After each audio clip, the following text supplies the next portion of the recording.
Siapa yang mampu menghidupkan kolbu yang mati itu? Kecuali kolbu yang hidup dengan nur jala Allah, baru bisa menghidupkan kolbu-kolbu yang mati. Kalau hanya kita baca buku tidak bisa.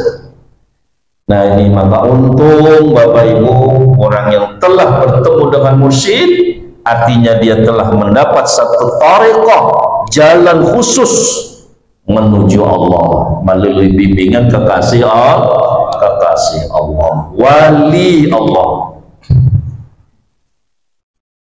Kalau kita ingin faham lagi apa itu thariqah, thariqah itu adalah mazhab di dalam ilmu tasawuf.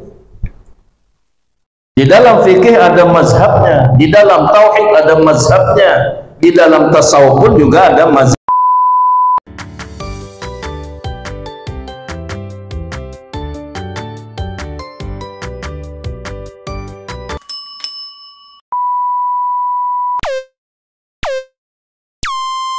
Assalamualaikum warahmatullahi wabarakatuh. Bismillahirrahmanirrahim. Alhamdulillahilladzi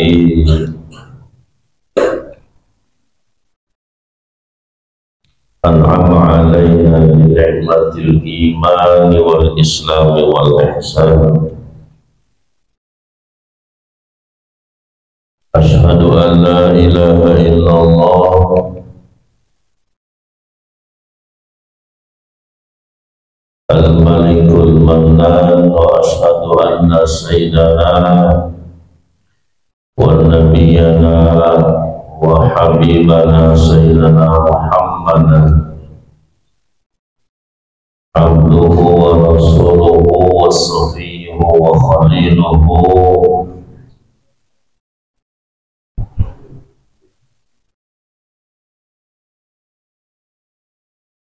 Wassalatu wassalamu ala habibina wa syafi'ina sayyidina wa maulana Muhammadin wa ala alihi wa ashabihi wa man salaka nahjihi wa atibaihi ila yaumiddin. Faqala ta'ala fil Qur'anil Karim, a'udzu billahi minasy syaithanir rajim.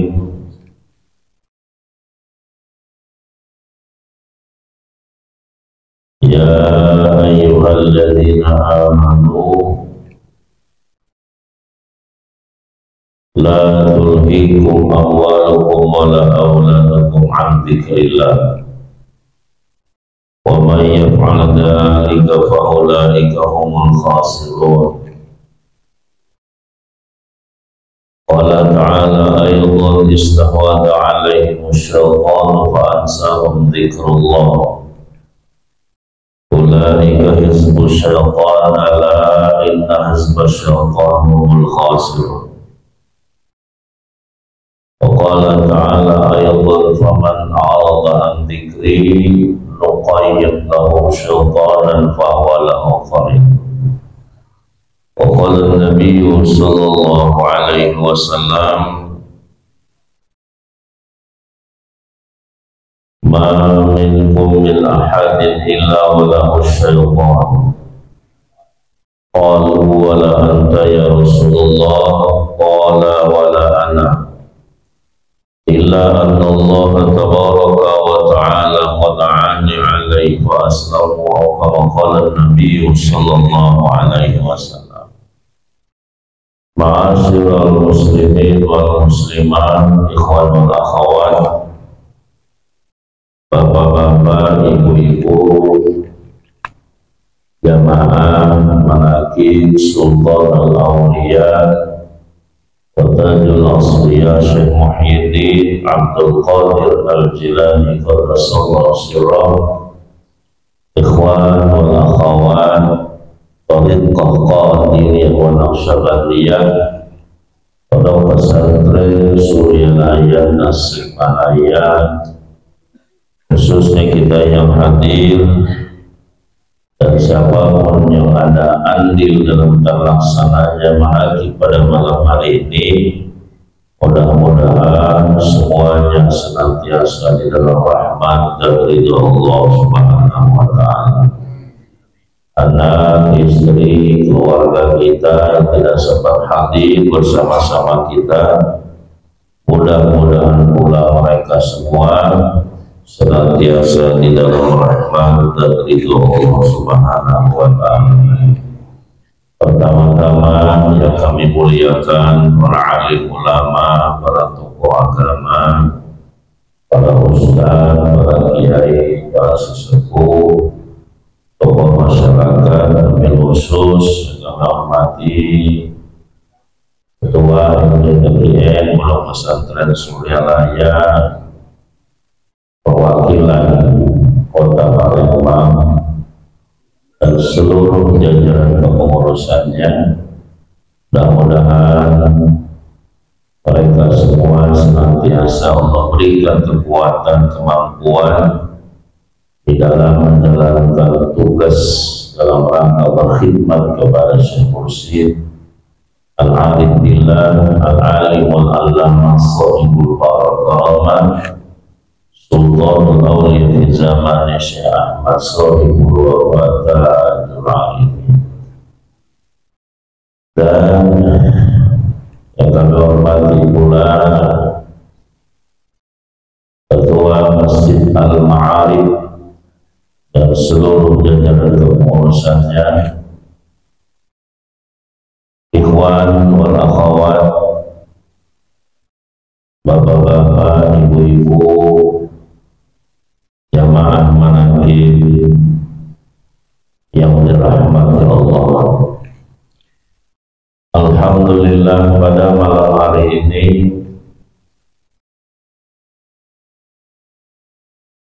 kita bersyukur kepada Allah Subhanahu wa Ta'ala.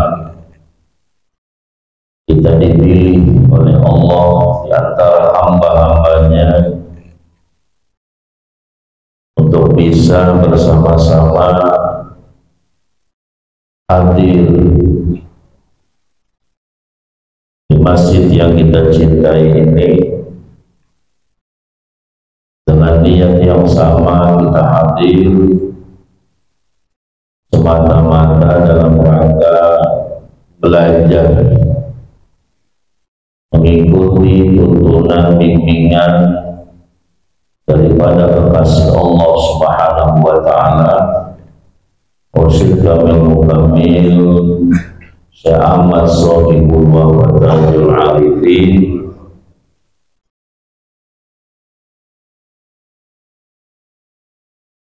Kita melaksanakan khidmat ilmiah, khidmat amaliyah manaqib Syekh Abdul Qadir Al-Jilani qaddasallahu sirrah. Bapak Ibu hadirin wal hadirat yang dirahmati Allah, Allah Subhanahu wa Ta'ala menciptakan kita sebagai khalifah untuk mengelola bumi ini dengan sebaiknya. Dan Allah Subhanahu wa Ta'ala memberikan kita satu bekal,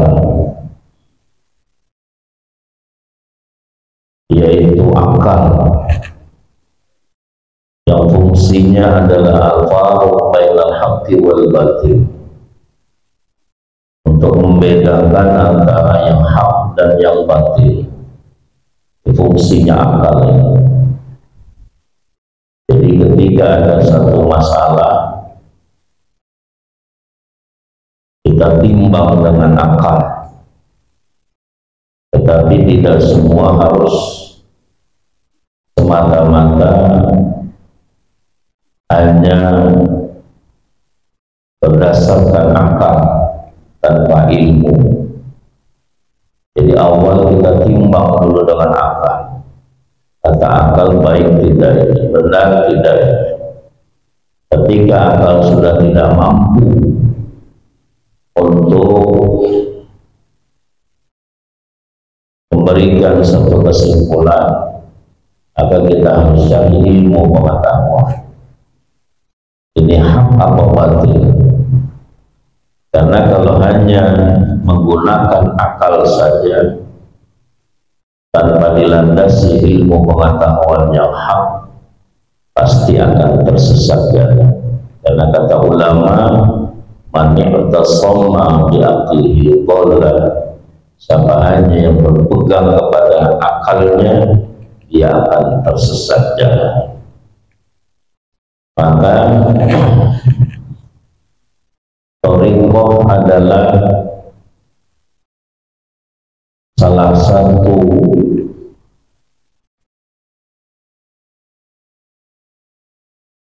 pengetahuan yang ada di dalam Islam, yang ini sangat sedikit orang yang memberikan pemahaman. Maka banyak yang berspekulasi memahami dengan akal, karena informasi tentang thariqah ini sangat langka. Dan apa itu thariqah? Karena kekurangan pengetahuan tadi, akhirnya masing-masing berpendapat. Ada yang mengatakan ajaran baru, ada yang mengatakan sesat, ada yang mengatakan macam-macam, karena kekurangan informasi. Dan di pondok-pondok pesantren pun, orang yang lama mondok dan kitab-kitab para sufi sangat sedikit menceritakan tentang apa itu thariqah. Kebanyakan di pondok-pondok pesantren dibacakan kitab karangan Imam Ghazali rahimahullah, dan sedikit menceritakan tentang apa itu thariqah. Kebanyakan di dalam kitab-kitab para sufi itu,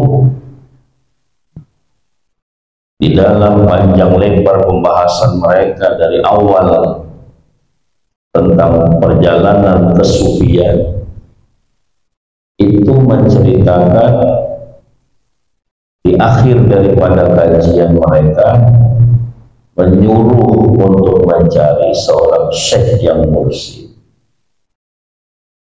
Jadi sudah panjang lebar pembahasannya, di ujung kajian mereka menyuruh mencari seorang syekh yang mursyid. Syekh Abdul Somad Al-Palembang di dalam kitab Sayyirus Salikin, salah satu karangan beliau yang cukup tebal kitabnya, ini di awal kajian beliau sudah membahas tentang siapa itu mursyid dan memerintahkan untuk mencari seorang syekh yang mursyid. Tapi tidak banyak menceritakan tentang thariqah. Nah, ternyata thariqah itu sangat erat hubungannya dengan seorang syekh yang mursyid. Maka kami dulu ketika di pondok, kita membaca kitab-kitab para sufi hanya menyuruh mencari seorang syekh yang mursyid. Dan seorang yang bergelar mursyid itu langka ditemukan pada akhir zaman. Ada yang mengatakan seperti mencari jarum di dalam jerami, tumpukan jerami. Ada lagi bahasa mereka seperti mencari belerang merah. Ini isyarat tentang langkanya seorang yang bergelar mursyid. Kalau Rasulullah memberi isyarat tentang sesuatu yang langka itu, kal-ghurabil a'sam, seperti burung gagak yang putih dua sayapnya. Pernah ketemu burung gagak yang putih dua sayapnya? Isyarat tentang sesuatu yang langka. Tapi Nabi mengisyaratkan al-mar'atu salihah kal-ghurabil a'sam. Seorang wanita yang salihah itu, kata Nabi, seperti burung gagak yang putih dua sayapnya. Ini Nabi mengisyaratkan tentang langkah. Para sufi mengisyaratkan langkahnya seorang mursyid seperti belerang yang merah, seperti mencari jarum di tumpukan jerami. Nah, maka mursyid ini sangat erat hubungannya dengan thariqah, karena hakikat thariqah itu ya mursyid. Nah, maka kalau orang mengatakan bahwa thariqah itu sesat, berarti seorang mursyid itu mereka orang-orang yang sesat. Sedangkan Allah di dalam Al-Quran memerintahkan mayyahdillah fahuwal muhtad wa mayyudlil falan tajida lahu waliyan mursyida. Jelas itu ayatnya. Siapa yang Allah berikan hidayah, dia yang dapat hidayah. Siapapun dia, walaupun bajingan, walaupun preman, walaupun mantan macam-macam, siapa yang Allah beri hidayah, dia yang dapat. Bagaimana keganasannya Sayyidina Umar bin Khattab radhiyallahu anhu, pernah ingin membunuh Rasulullah, akhirnya jadi mertua beliau.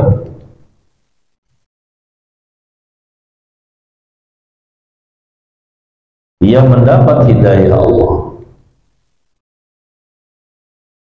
Siapa yang Allah berikan hidayah, kata Allah, mayyahdillah fahuwal muhtad, maka dia yang dapat hidayah.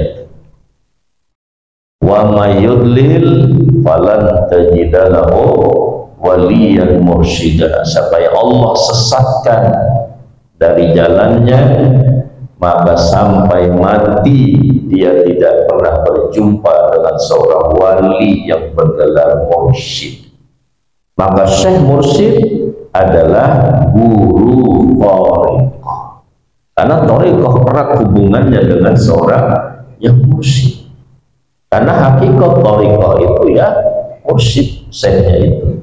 Bukan buku yang kita baca, panduan amalia itu tuntunan daripada si mursyid itu tadi.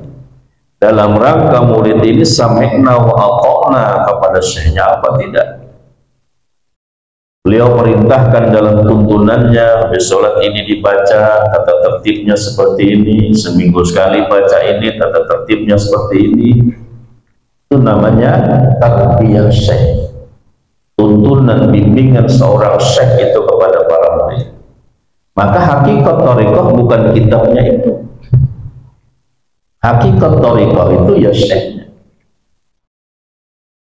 Kitab pengamal thariqah tercecer, lalu dibaca oleh orang yang menemukan sesuai apa yang ada di dalam kitabnya itu. Apakah dia sudah berthariqah? Belum, baru membaca kitabnya ahlu thariqah. Dia belum tersambung lagi rohaninya kepada Rasulullah. Karena hakikat thariqah tadi adalah syekh yang mursyid. Makanya di dalam Ghunyah Syekh Abdul Qadir mengatakan wal mursyid huwa thariq ilallah wa huwa babun ilallah wa huwa dalun ilallah. Seorang yang bergelar mursyid adalah jalan menuju Allah. Dia pintu menuju Allah, dan dia penunjuk jalan menuju Allah. Jadi bukan kitabnya itu, syekhnya yang hakikat thariqah. Nah, maka siapa yang Allah sesatkan dari jalannya, dia selamanya tidak pernah berjumpa dengan syekh, seorang yang bergelar mursyid. Apa hakikat Allah sesatkan jalan? Walaupun dia hebat baca kitab, walaupun fasih bahasa Arabnya, Kalau kita sudah orang hebat bahasa Arabnya, ini orang hebat sudahnya, ahli surga. Kan kita berpikirnya seperti itu. Kalau sudah hebat bahasa Arabnya, ahli surga. Apalagi disampaikan mereka bahwa bahasa ahli surga itu bahasa Arab. Di Arab sana umur 2 tahun hebat bahasa Arab. Umur 2 tahun di sana tuh hebat bahasa Arab. Salah kita. Coba nanti kalau ke Mekah ketemu anak-anak orang Arab, coba ta'al ya wala, ta'al ya wala. Batas dia datang, dia tahu arti ta'al. Kesini hai anak kecil. Masmuk, siapa nama? Dia tahu. Ismi Abdullah. Nama saya Abdullah misalnya. Nah, maka siapa Allah sesatkan dari jalannya, walaupun bahasa Arabnya hebat, walaupun kitabnya hebat, walaupun debat basul masailnya hebat, sebelum bertemu mursyid, hakikatnya dia sesat jalan. Di mana rahasianya itu? Sebelum bertemu seorang syekh yang mursyid, siapapun dia tidak mampu mengingat Allah. Itu hakikat sesat jalan. Paling hanya pandai menyebut nama Allah, paling hanya pandai menyeru kepada Allah, tapi tidak mampu mengingat Allah. Ini bagaimana ingat Allah? Apanya yang diingat? Di mana letak ingatannya? Apa isinya? Sanadnya tersambung tidak sampai ke Rasulullah. Tambah kebingungan lagi kalau ditanya terus. Tidak bisa ingat Allah. Ini hakikat sesat jalan. Yang kedua, tidak mampu menghilangkan sifat yang tercela di dalamnya. Bagaimana membersihkan qalbu itu? Dalam bahasa sufi namanya takhalli, baru tahalli, baru tajalli. Pandai cerita tentang tajalli, disinggung sedikit ngamuk. Kalau sudah tajalli itu sudah terpesona di tengah jagat raya, tidak ada lagi pandangannya illallah, kecuali hanya Allah. Ibarat parang itu sudah tajam. Bagaimana dia bisa tajam? Proses awalnya hilangi dulu karatnya, gosok terus. Setelah karatnya hilang, mulai mengkilat. Tahalli sudah. Setelah mengkilat, gosok lagi, baru dia tajam. Tajalli, terpesona di tengah jagat raya. Ini langsung tajam, karatnya masih banyak. Nah, ini yang sering kita dengar, akhirnya jadi maghrur, kata Imam Ghazali, tertipu dengan perasaan, seolah-olah sudah menjadi kekasih Allah, seorang yang sudah dekat dengan Allah, padahal dia masih sangat jauh. Nah, ini kalau tidak bertemu dengan seorang yang mursyid, bagaimana dia memproses takhalli, membersihkan kalbunya? Bisa enggak? Paling kira-kira membersihkan hati itu pakai ini kali, yang dibersihkan di sini kali. Ya kalau kira-kira hasilnya ragu-ragu, tidak ada pengetahuan yang hak. Akhirnya capek membersihkan, yang dibersihkan tidak bersih, pegel sendiri. Akhirnya berhenti sudah. tambah zikir kok tambah emosian, akhirnya mengeluarkan fatwa zikir itu panas.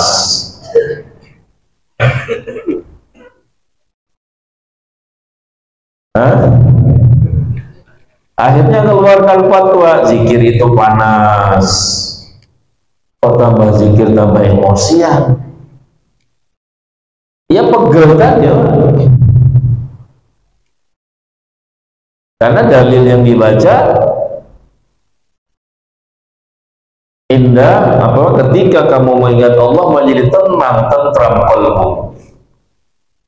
Alladzina amanu wa tatma'innu qulubuhum bi dzikrillah. Orang yang beriman itu jadi tenang, tentram qalbunya dengan mengingat Allah. Tapi qalbu aja enggak ngerti. Apa itu qalbu? Di mana letaknya qalbu itu pada jasad? Yang di situ yang dibersihkan dan di situ letak mengingat Allah. Qalbunya aja enggak paham. Bahasanya yang di sini kotor, yang dibersihkan yang di sini. Akhirnya capek bersihin, yang dibersihkan enggak bersih. Akhirnya keluar fatwa zikir itu panas. Ini karena kekurangan ilmu pengetahuan. Itu banyak terjadi itu. Di sini di Kalimantan, sebelum kita bertemu mursyid, saya pun dulu sebelum bertemu guru yang mursyid, ikut-ikutan juga memfatwakan bahasa itu.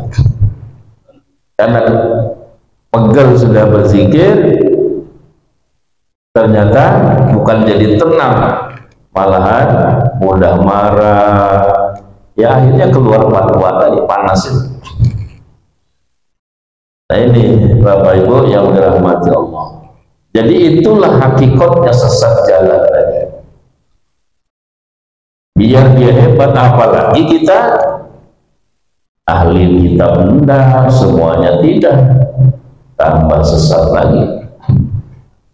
Yang ahli kitab saja dianggap hakikatnya sesat jalan sebelum dia bertemu dengan seorang syekh yang mursyid. Nah ini Bapak Ibu, jadi untunglah orang yang telah bertemu dengan seorang syekh yang mursyid. Maka siapa itu syekh yang mursyid? Dia adalah guru thariqah. Atau kalau dalam bahasa adalah seorang guru rohani yang menunjuki jalan kepada muridnya untuk mencapai keridhaan Allah. Karena Bapak Ibu, untuk mencapai ridho Allah itu bukan sesuatu yang mudah, enak diomongin, sulit untuk mempraktekkan, mewujudkan bagaimana kita mendapat ridho Allah. Karena kalau sudah Allah ridho itu udah nikmat sudah. Seandainya pun dimasukkannya dalam neraka, neraka itu udah panas. Kalau orang itu diridhoi. Tapi insya Allah tidak ada orang yang diridhoi ini dimasukkannya dalam neraka. Seandainya tidak mudah untuk mendapat ridho. Kita mendapat ridho istri aja sulitnya setengah mati, servis memuaskan. Tiap hari kasih 500, belum ridho lagi istrinya.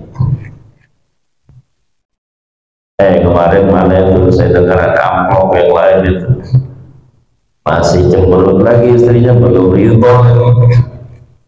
Tahu istri mendapat ridho suami udah servis luar biasa, tetap saja masih ada yang kurang. Bagaimana mendapat ridho yang menciptakan alam semesta, yang memberikan segala fasilitas lengkap, dan manusia ini makhluk yang paling dimanja oleh Allah. Semuanya bumi ini untuk manusia, tidak ada untuk binatang. Allah serahkan bumi itu untuk manusia. Ada binatang yang Allah beri tak boleh makan pisang aja, dia tidak boleh makan yang lain. Kalau makan yang lain sedikit perut ya. Ada yang Allah boleh makan biji-bijian saja, tidak boleh makan pisang. Kalau manusia semua dimakan, mau pisang, mau apa aja dah. Ini makhluk yang paling dimanja oleh Allah. Dengan fasilitas semua ini, bagaimana kita membalasnya itu? Sehingga kita mendapat ridho Allah. Ini kalau tidak kita bertemu dengan kekasih Allah, bagaimana untuk mencapai ridho Allah?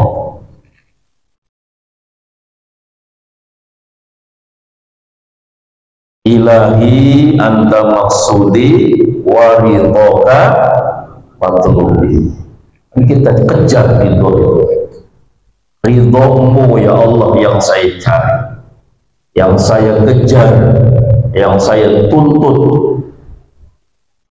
Dan itu setiap aktivitas kita, apapun juga. Dan ini kalimatnya pendek, tapi syarat dengan nilai spiritual. Kalimatnya pendek, tapi dia penuh dengan rahasia untuk menyempurnakan ibadah agar jangan waktu kita mubazir sia-sia. Sebelum kita la ilaha illallah, diluruskan dulu niat muridnya. Ini jeniusnya kekasih Allah, jeniusnya seorang yang mursyid.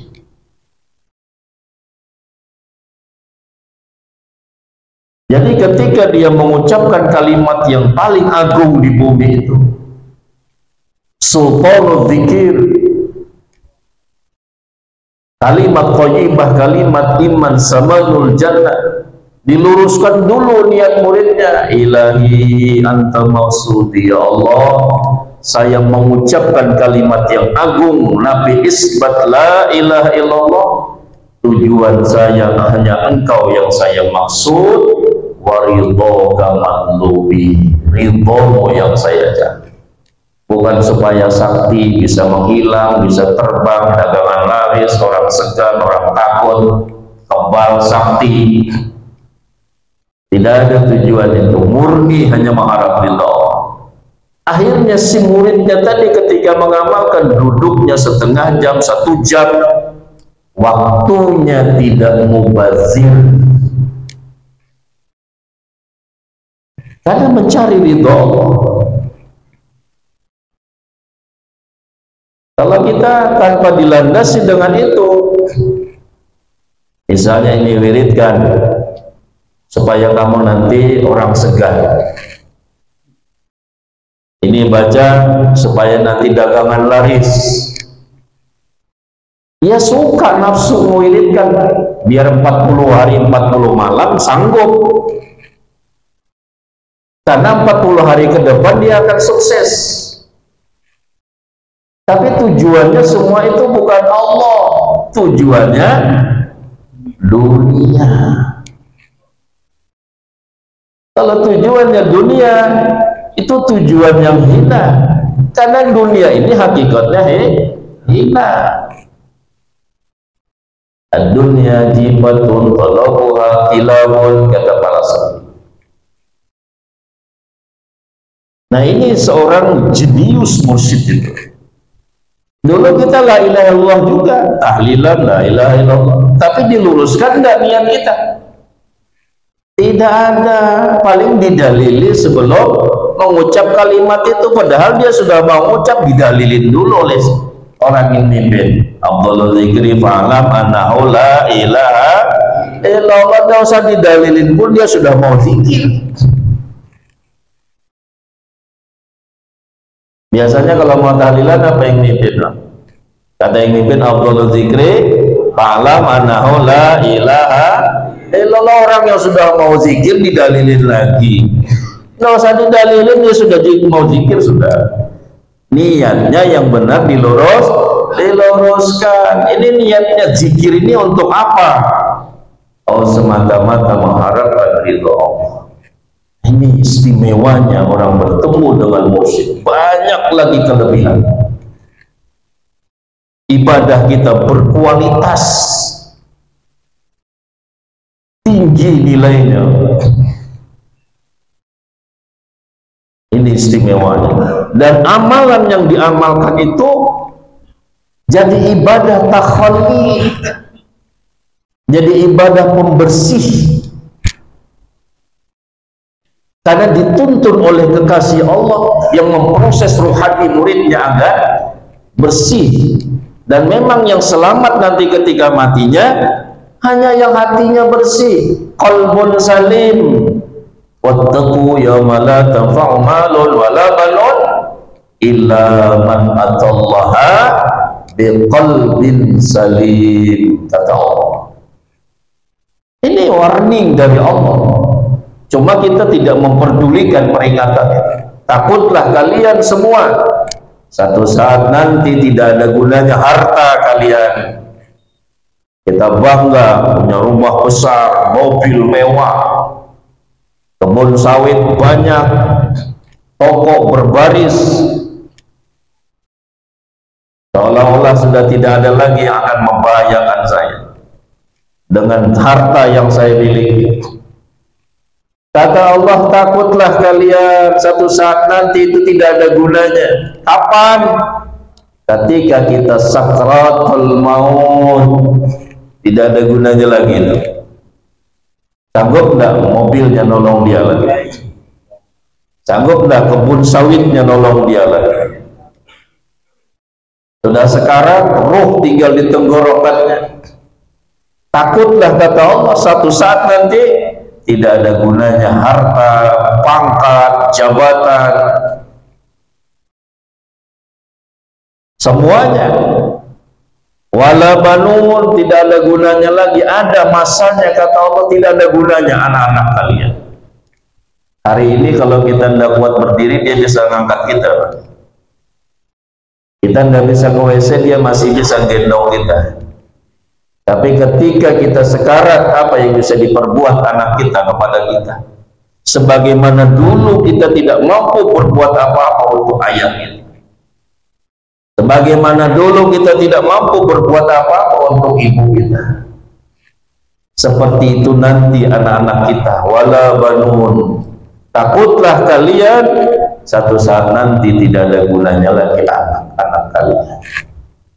Kita cintai, kita manjakan, kita banggakan, kita puji-puji, tidak ada gunanya lagi. Illa man atallaha biqalbin salim. Terkecuali nanti yang akan bermanfaat, yang selamat, orang yang pulang datang kembali kepada Tuhannya membawa qalbun salim, qalbu yang bersih. Ini namanya takhalli. Bagaimana membersihkan itu kalau tidak dibimbing oleh kekasih Allah? Siapa yang sanggup? Saya berguru dengan orang ini. Ternyata yang selamat nanti kembali kepada Allah yang membawa qalbu yang bersih. Kalau kita dulu mengira, dikira yang punya pondok pesantren besar, yang punya santri banyak. Kalau ceramah datang ratusan ribu manusia, jutaan. Kita kira itu yang selamat, ternyata tidak. Yang membawa qalbu yang bersih. Pertanyaannya, bersihkan qalbu pakai apa? Bagaimana caranya? Di ayat itu tidak ada menjelaskan. Hanya informasi Allah yang selamat membawa qalbu yang bersih. Tapi membersihkannya pakai apa? Bagaimana? Ini tidak pernah dipertanyakan. Hanya dibaca informasi, tapi tidak ada inisiatif mencari solusi. Tanpa bertemu mursyid, tidak ada yang mampu bagaimana membersihkan qalbu. Qalbu saja tidak paham di mana letaknya di dalam jasad. Di mana kira-kira? Apa itu qalbu? Qalbu itu umumnya dimaknai hati. Padahal qalbu menurut tasawuf adalah jantung. Kalau hati sebelah kanan, jantung sebelah kiri, itunya aja sudah salah. Berarti kalau gosoknya sebelah sini, sedangkan yang digosok yang di sini, akhirnya capek gosok, yang digosok udah bersih, bersih ya tadi pegel. Ini di sininya aja sudah salah. Bagaimana selanjutnya dalam perjalanan para sufi? Ini Bapak Ibu, ini kecil kelihatannya, tapi banyak yang tidak sukses, gagal di dalam tahapan awal. Ini walaupun baca 1000 kitab tetap tidak paham. Saya dari kecil duduk di pesantren, tamat di Kalimantan, melanjutkan ke Jawa Timur di Kediri. Setelah lulus di sana, keluar di sana, saya dakwah lagi. Hampir udah sempat rame-rame. Seandainya ada mungkin cuma sedikit. Beda dengan orang yang mungkin udah mondok. Terus ngajar dengan ilmu pengetahuan yang sudah kita cari. Ternyata tidak mampu. Bagaimana cara membersihkan hati? Apanya yang dibersihkan? Di mana letak yang dibersihkan? Pertanyaan-pertanyaan itu tidak mampu dijawab dengan ilmu yang sudah didapat. Ketika bertemu dengan mursyid, semuanya langsung spontan terjawab. Ini yang dibersihkan. Seperti ini cara membersihkannya. Ini sanad pengetahuannya lengkap, akhirnya bisa mengingat Allah. Ini pertanyaan-pertanyaan yang sulit dijawab walaupun 1000 tahun duduk di pesantren. Bagaimana mengingat Allah itu? Apanya yang diingat? Di mana letak ingatan? Apa isinya? Ini pertanyaan-pertanyaan yang tidak mampu dijawab dengan secara keilmuan.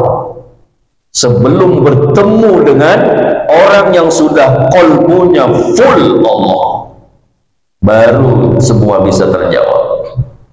Karena sudah Rasulullah menjelaskan, kata Nabi, kun ma'allah, fa illam takun ma'allah fa kun ma'aman ma'allah, fa innahu yusiluka illallah. Hendaklah kalian senantiasa bersama Allah. Mampu dah berdiri, berduduk, berbaring. Alladzina yadhkuruna Allah qiyaman wa qu'udan wa 'ala junubihim wa yatafakkaruna fi khalqis samawati wal ardh. Qala subhanalladzi ma khalaqta hadza batila subhanaka faqina 'adzabannar. Ini bagaimana mewujudkannya itu? Hendaklah kalian senantiasa bersama Allah, berdiri, berduduk, berbaring, mampu dah.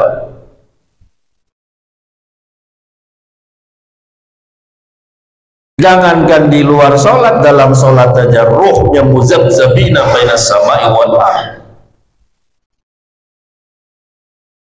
Dalam sholat aja dia rohaninya gentayangan, dibawa iblis berkelana mengembara di atas bumi ini.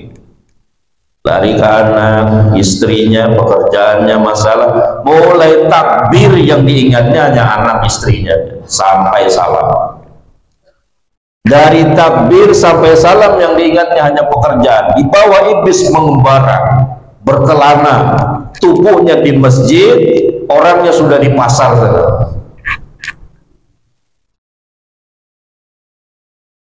Ini bagaimana? Padahal dia melakukan ibadah. Apalagi tidak melakukan ibadah yang nyata. Sambil jalan, sambil kerja, waktu diberi Allah fasilitas khusus untuk mengingatnya saja, kita tidak mampu mengingatnya. Bagaimana lagi dalam fasilitas, dalam keadaan yang tidak khusus, yang umum. Karena sholat itu fasilitas khusus. 1 hari 1 malam 24 jam Allah berikan fasilitas khusus kepada umat Muhammad ini untuk mengingat Allah. Di waktu yang itu saja tidak mampu, bagaimana lagi yang umum? Karena Allah berfirman, aqimis sholat lidzikri, dirikanlah sholat agar kalian mengingat kepada saya. Di dalam waktu yang khusus saja tidak bisa ingat, bagaimana waktu yang bebas? Tambah kesulitan. Akhirnya berkata, tidak mungkin saya bisa ingat Allah. Saya sambil kerja, keluar lagi fatwa, asal fatwa, karena berdasar akalnya. Jika kita tanya balik, Pak, sampean sambil kerja bisa tidak ingat anak? Sambil kerja bisa tidak ingat istri? Sambil kerja bisa tidak ingat kreditan yang belum lunas? Sambil kerja bisa tidak kontrakan yang sudah hampir jatuh masa temponya? Bisa. Kenapa ingat Allah tidak bisa? Yang letaknya di situ juga. Karena dia dididik oleh iblis hanya semata-mata yang diingatnya anakku, istriku, pekerjaan dan sebagainya. Tidak dididik untuk mengingat Allah. Nah, maka kata Nabi, kun ma'allah, hendaklah kalian senantiasa bersama Allah. Pasti tidak ada yang mampu. Walaupun hebat baca kitabnya, walaupun fasih bahasa Arabnya, tidak ada yang mampu. Nabi tahu tidak ada yang mampu. Apa selanjutnya kata Nabi? Fa illam takun ma'allah. Ini alternatif yang kedua. Kalau kalian tidak mampu senantiasa bersama Allah, fakun ma'aman ma'allah, maka bersamalah dengan orang yang sudah bersama Allah. Cari manusia seperti itu. Wujuduhu fid dunya wa qalbuhu fil uqbah. Tubuhnya di dunia, qalbunya wukuf di hadirat Allah. Cari manusia seperti itu. Jangan dari cari, kalau tidak bisa ingat Allah. Walaupun hebat bahasa Arabnya.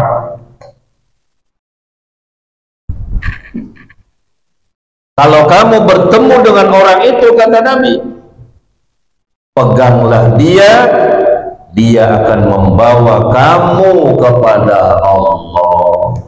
Akhirnya bisa mengingat Allah, akhirnya bisa mencintai Allah, akhirnya bisa merindukan Allah. Coba Bapak Ibu, kita balik ke belakang sebelum ditalqin dulu. Bisa tidak ingat Allah? Nyebut nama Allah aja yang bisa. Cuma umat Islam ini karena hanya mengandalkan akal, dia berpikir menyebut nama Allah itu sudah ingat. Ini kasus. Dia mengira menyebut nama Allah itu sudah mengingat, padahal baru menyebut. Dia mengira sudah bisa menyeru kepada Allah, dia kira itu sudah ingat, padahal baru menyeru. Kalau hanya menyebut, jangankan kita yang sudah tua ini, anak kita, cucu sampai tidak bisa. Nah, yang umur 3 tahun, umur 5 tahun, sebut nama Allah sayang, Allah. Itu menyebut nama Allah.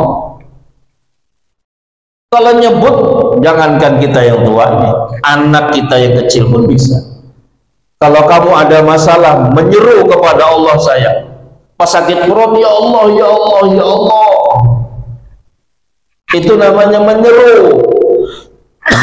Bukan mengingat.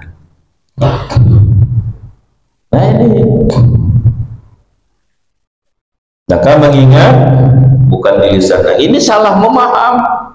Dikiranya dia sudah pandai menyebut, fasih menyebut nama Allah, fasih menyeru kepada Allah. Dikira itu sudah mengingat. Karena salah memaham, akhirnya tidak ada inisiatif ingin mencari guru. siapa yang mampu membantu aku agar bisa mengingat Allah. Tidak ada inisiatif karena salah paham. Dan ini sudah banyak dan sedikit yang memberikan pemahaman. Akhirnya umat ini seperti itu semua cara berpikirnya. Dikiranya nyebut nama Allah itu sudah mengingat, padahal mengingat pada denyutan jantungnya yang selalu diisi dengan mengingat Allah, dan tidak mampu itu bisa hidup tanpa ditanamkan di dalam sir oleh orang yang ahli, yang telah mendapat limpahan nur daripada mursyid syekh-syekh yang terdahulu. Siapa yang mampu menghidupkan kolbu yang mati itu? Kecuali kolbu yang hidup dengan nur jala Allah, baru bisa menghidupkan kolbu-kolbu yang mati. Kalau hanya kita baca buku tidak bisa. Nah ini maka untung Bapak Ibu, orang yang telah bertemu dengan mursyid, artinya dia telah mendapat satu thariqah, jalan khusus menuju Allah melalui bimbingan kekasih Allah, wali Allah. Kalau kita ingin faham lagi apa itu thariqah, thariqah itu adalah mazhab di dalam ilmu tasawuf. Di dalam fikih ada mazhabnya, di dalam tauhid ada mazhabnya, di dalam tasawuf pun juga ada mazhabnya. Dalam fikih ada berapa mazhab? Ada 4 yang ajarannya mudawwana. Sebenarnya dulu banyak mazhab berkembang di bumi. Ada mazhabnya Rabi'atul Adawiyah, ada mazhabnya Sufyan Tsauri, ada mazhabnya Abu Bakar, ada mazhabnya Abu Daud Az-Zahiri. Banyak mazhab di dalam ilmu fikih. Tetapi ajarannya yang mudawwanah cuma 4. Yang ajarannya dibukukan, yang mungkin santri-santri beliau dulu pada masa itu alim-alim, ditulislah ijtihadnya daripada Imam Syafi'i yang menghukumkan rukun wudu ada 6. Ijtihadnya Imam Syafi'i rukun mandi ada 2. Dibuatlah pemahaman oleh beliau, ditulis oleh santrinya, dibukukan. Ini namanya mudawwanah. Banyak dulu mazhab dalam ilmu fikih, cuma 4 yang menurut kesepakatan para ulama, 4 mazhab ini ambil salah satu daripadanya. Kalau kita mampu menguasai semuanya silahkan. Di dalam I'anatul Talibin itu dijelaskan, kalau mampu silahkan. Maghrib ini kita sholat cara Syafi'i, Isya nanti sholat cara Maliki, subuh sholat cara Imam Ahmad bin Hanbal, nanti lagi zuhur sholat dengan cara Imam Abu Hanifah Ibnu Nu'man radhiyallahu anhu. Silahkan. Kalau kita menguasai seluruh mazhab itu, ini ambil kita. Kalau kita tidak mampu, hanya satu aja. Jangan talfik, jangan digabungkan pemahaman mereka, lalu akhirnya membingungkan kita sendiri. Nah ini Bapak Ibu yang dirahmati Allah. Dan semua ini benar. Jadi dalam fikih ada mazhabnya. Di dalam tauhid juga ada mazhabnya. Apa mazhab dalam tauhid? Namanya firqah. Ini biar kita paham ini. Kadang-kadang kita ini sok paham, sok ngerti. Ketika ngomong nampak bodohnya. Oh itu sesat itu. Memang kata Nabi, umatku terpecah belah 73 firqah. Oh itu sesat. Yang satu wiritan subhanallah, yang satu wiritan la ilaha illallah. Oh itu beda, itu sesat. Ini nampak bodohnya orang itu. Saya dulu di pondok, karena saya menghafal Jurmiyah. Ketika pada masa mondok itu, Jurmiyah itu kitab Nahwu untuk membahas tentang membarisin daripada akhir kalimat. Ini rumus di dalam membaca kalimat Arab. Siapa membaca, memahami bahasa Arab tanpa ilmu nahwu, dia akan melenceng. Ini kitab dasar namanya Jurmiyah, Al-Kalamu wal Lafzul Maraqabul Mufidul bil Wajh dan seterusnya. Saya setelah salam sholat wiritan saya itu, karena guru merintah untuk menghafal itu. Oh ini kok wiritannya ini, oh ini firqah yang sesat. Itu nampak bodohnya orang itu. Ini saya pahamkan.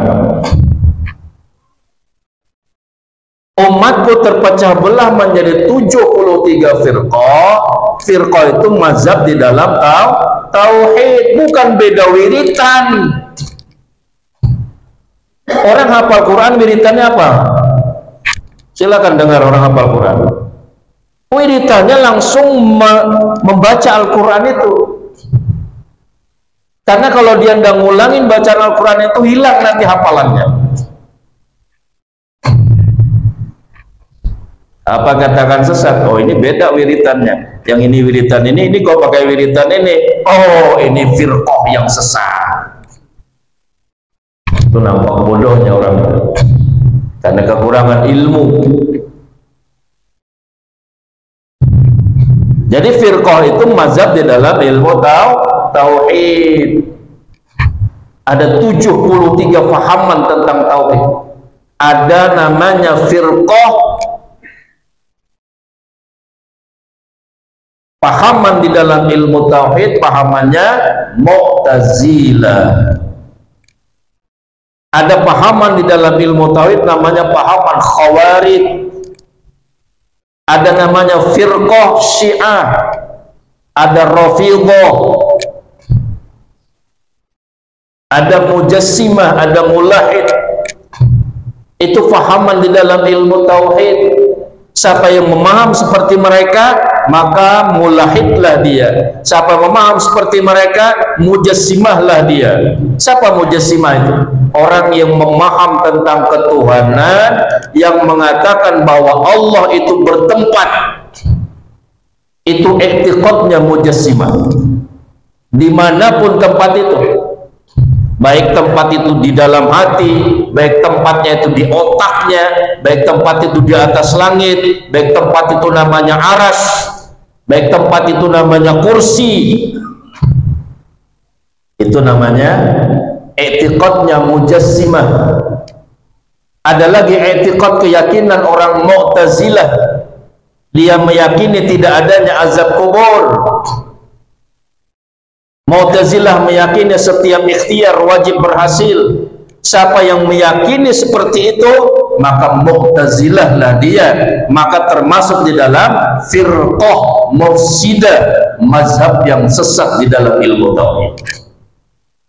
Maka yang 73 tadi yang benar hanya pahaman ahli sunnah wal jamaah, yang banyak dipaham oleh para ulama, yang dipahamkan oleh imam ahli tauhid Asy'ariyah dan Maturidiyah. Ini imam tauhid kita, Imam Abu Hasan Al-Asy'ari dan Imam Abu Mansur Al-Maturidi, yang memahamkan sifat 20. Allah wujud, tidak maqam, dan seterusnya. Itu dulu Bapak Ibu, guru saya cerita, dulu itu di kampung-kampung, kalau maghrib kita keluar rumah, kata beliau, yang terdengar suara orang berzikir, baca Quran, orang menghafal sifat 20. Sekarang ini banyak yang dari yang hafal lagi, menghafalnya aja tidak hafal, apalagi memahamnya. Apa itu wujud, bagaimana pengertian wujud. Wujud itu dalam tauhid sifat apa namanya? Di dalam tauhid sifat 20 terbagi berapa lagi? Ada ma'ani, ma'nawiyah, ada salbiyah, ada sifat nafsiyah, dibagi lagi oleh ahli tauhid. Inilah pahamannya Asy'ariyah Maturidiyah. Ini yang kita ikuti dengan pahaman ahli sunnah wal jamaah. Bagaimana pendapat Asy'ariyah Maturidiyah? Ikhtiar wajib, berhasil tidak wajib. Adanya siksa kubur wajib diyakini oleh pahaman Asy'ariyah Maturidah dengan dalil-dalil yang kuat, dengan hujah yang kuat. Tidak sembarangan Bapak Ibu orang yang berfatwa. Dia bertanggung jawab dengan ijtihadnya di hadapan Allah.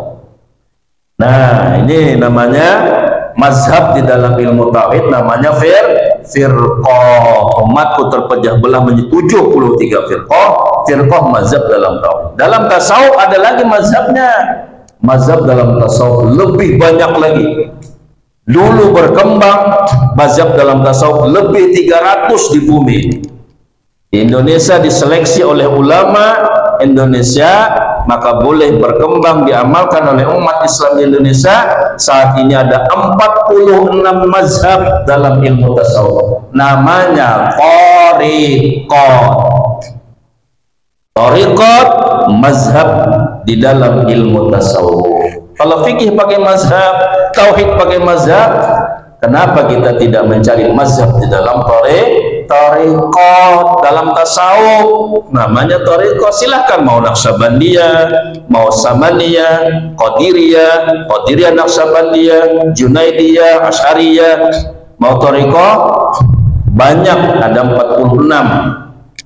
Syaratnya yang penting dia mu'tabar.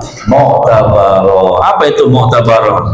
Ada guru yang membawa, silsilahnya tersambung sampai ke Rasulullah, dalilnya Al-Quran dan hadis, dan tidak menyalahi syariat.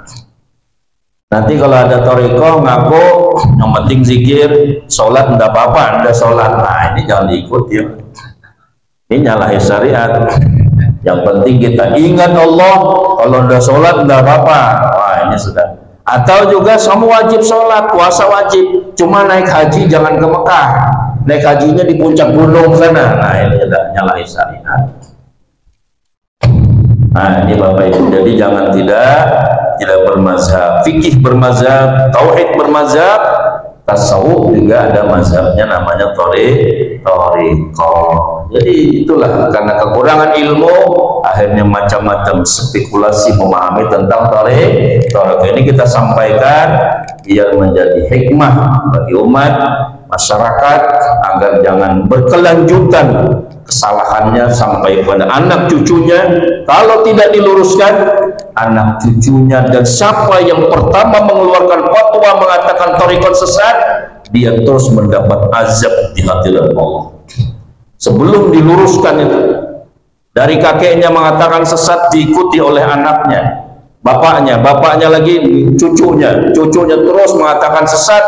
Siapa yang pertama mengeluarkan fatwa, maka dia yang paling besar azabnya di hadirat Allah.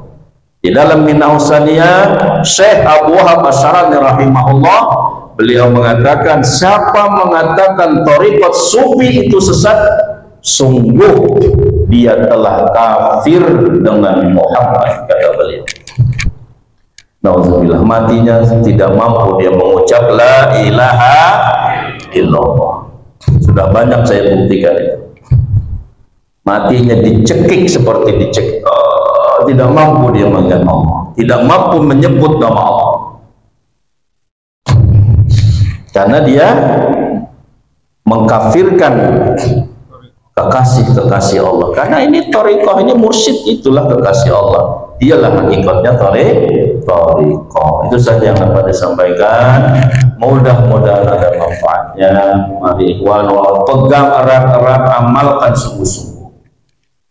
Bapak Ibu, untung besar kita bertemu dengan wali Allah, kekasih Allah, dengan segala kekurangan kita bersyukur kita masih diterima, bisa menjadi muridnya, bisa bergabung di dalam kapalnya, kapal la ilaha illallah. Wallahu a'lam bishawab, wallahu muwaffiq ila aqwamit thoriq. Assalamualaikum warahmatullahi wabarakatuh.